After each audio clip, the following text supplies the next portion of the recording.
You're scrolling through your phone late at night, watching headlines paint tomorrow in shades of ash and panic, and somewhere between the melting ice caps and the political chaos, you've started wondering if living meaningfully even matters anymore, when the future seems doomed. You're not alone in this midnight paralysis. Millions of people wake up to the same fear, the same quiet question that sits heavy in the chest. Why build anything when the foundation itself appears to be crumbling? Why plant trees in a forest that might burn? Why love deeply when loss seems inevitable? The weight of this question doesn't make you weak or pessimistic. The weight makes you human. The weight makes you someone who still cares enough to ask. But here's what you will discover in the next few minutes. Meaning doesn't require a guaranteed future, and purpose doesn't wait for permission from a stable world. You will learn that simply looking for meaning in dark times becomes a powerful act of rebellion. You'll understand how your ancestors found light in darker hours and how our search for meaning is the one force that no apocalypse, real or imagined, can actually destroy. This isn't about toxic positivity or pretending the dangers are not real.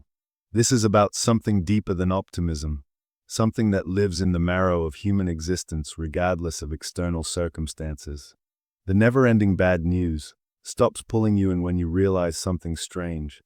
Every generation has faced its own version of the end times. Your great-grandparents watched the world descend into global war twice. Your ancestors survived plagues that killed half of Europe. They faced nuclear annihilation. They witnessed empires collapse. They buried children in burned cities, and still they found reasons to sing. They fell in love during airstrikes. They wrote poetry while bombs fell. They planted gardens in the rubble of their destroyed homes. Not because they were naive or blind to suffering. Not because they had evidence that tomorrow would come. They did these things because meaning doesn't live in the future. Meaning exists in the space between heartbeats, in the choice you make right now, in this present moment that is the only moment you've ever actually inhabited. The future has always been uncertain, but your mind tricks you into believing that previous generations had some security you lack. Security is a story we tell about the past, a comfortable fiction that makes yesterday seem solid and predictable. Your grandmother didn't know if her husband would return from war. Your great-grandfather didn't know if his children would survive the winter. They dealt only with the dangers right in front of them. Decisions had to be made using the limited information available to them. That made it easier to act, even without knowing what would happen next. Today, the future is still unknown. But technology constantly delivers catastrophic news, making it feel as if disaster is everywhere. You face a different challenge. Your threats are global, abstract, and constant. Climate projections stretch decades ahead. Political instability feels permanent. Danger doesn't come and go. It hovers, accumulating like a background hum of anxiety, making every meaningful action feel useless, like rearranging deck chairs on the Titanic. This metaphor is everywhere: the sinking ship, the inevitable end, the futility of effort. But what if the metaphor itself is the problem? What if seeing life as a ship heading toward an iceberg is what robs you of control and meaning? Consider the lives of those who came before you, during their darkest hours. When the plague swept through medieval villages, some people barricaded themselves inside and waited for death. Others went out and cared for the sick, knowing they would likely catch the disease themselves. When cities burned during wartime, some fled and never looked back. Others stayed and rebuilt, stone by stone, even though the bombers might return tomorrow. The difference between these responses wasn't access to information about the future. The difference was a fundamental choice about what makes life worth living. Those who found meaning didn't need guaranteed outcomes. They needed something worth doing today, something that justified the effort of breathing, something that connected them to what matters most deeply in human experience. This is what the existential crisis of doom does to you. The crisis convinces you that meaning requires a future, that purpose needs guarantee, that devotion demands certainty.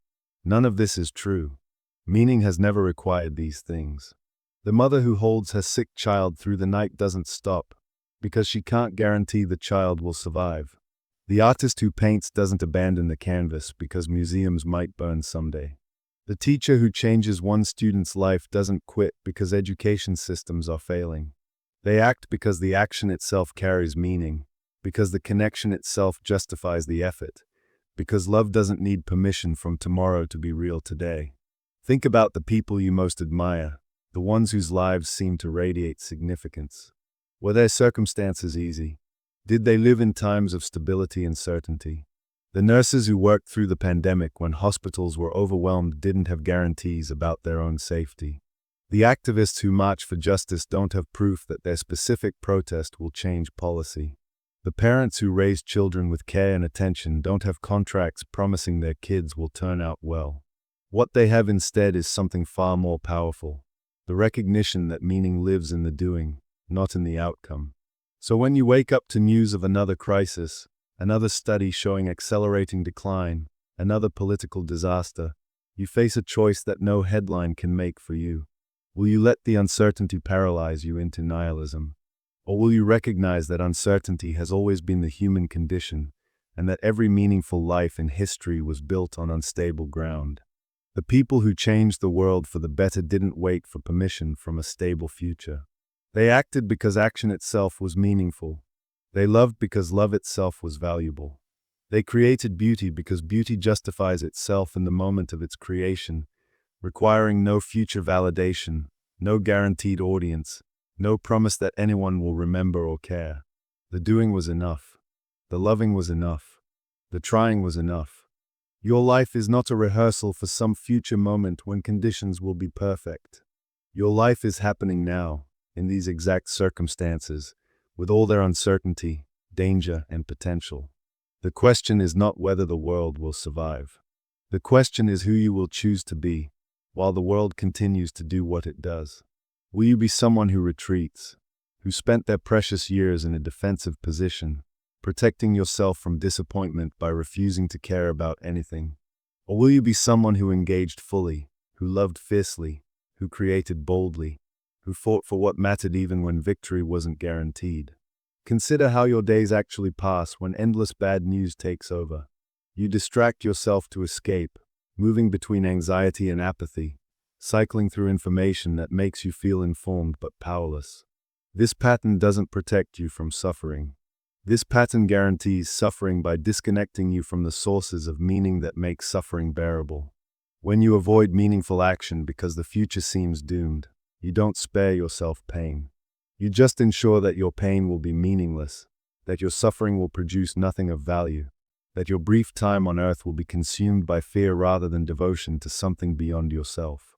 Suffering becomes transformative only when you find meaning in how you respond to circumstances you didn't choose and cannot control. Every person who has ever lived has suffered. Most have suffered far more than you ever will. The difference between suffering that breaks people and suffering that forges them lies entirely in whether they can extract meaning from their response to hardship. The refugee who helps other refugees even while living in a camp. The cancer patient who comforts newly diagnosed strangers in the waiting room. The grieving parent who starts a foundation in their child's name. These people don't deny their pain or pretend everything is fine. They transform their pain into purpose, their loss into legacy, their suffering into service. You didn't choose to be born into an age of climate crisis, political instability, and existential uncertainty. Choice begins not with your circumstances, but with your response. Choice begins not with what happens to you, but with what you do with what happens. Choice begins in the space between stimulus and response, in that sacred pause where freedom lives. What will you do with your mornings? What will you build with your hands? Who will you love with your whole heart? These questions don't become irrelevant because the future is uncertain. These questions become the only questions that matter. The future has always been beyond your control, but this moment, this single unrepeatable moment, belongs entirely to you. You can fill this moment with meaning or drain the moment of significance. You can spend today becoming more of who you want to be or less of who you could become. Even death cannot touch that choice, because meaning happens in the living, not in some distant future you'll never experience. So plant your garden even if the climate is changing. Write your book even if the culture seems to be collapsing. Love your people even though you'll lose them eventually. Raise your children with care even though their world will be different from yours. Fight for justice even when the odds are overwhelming. Create beauty for its own sake. Be kind because kindness is its own justification. These actions are not meaningless gestures in the face of doom. These actions are how human beings have always found meaning, and they remain meaningful regardless of outcome. The oak tree doesn't refuse to grow because the tree might be cut down. The bird doesn't refuse to sing because winter is coming. They do what they do because it is their nature, their purpose, their meaning. You stand between hopelessness and devotion, between paralysis and purpose, between the seductive comfort of cynicism and the difficult beauty of commitment. The choice is yours, and the choice is one you'll make again tomorrow and every day after. No one can promise you that your efforts will save the world. No one can guarantee that your love will be returned or that your work will be remembered. But meaning doesn't depend on these guarantees. The meaning of your life isn't determined by what happens to you. The meaning of your life is determined by what you do with what happens, by the stand you take, by the love you give, by the truth you honor. Even when the future seems doomed, you can live meaningfully. Especially then. Especially when everything else has been stripped away and only the essential remains.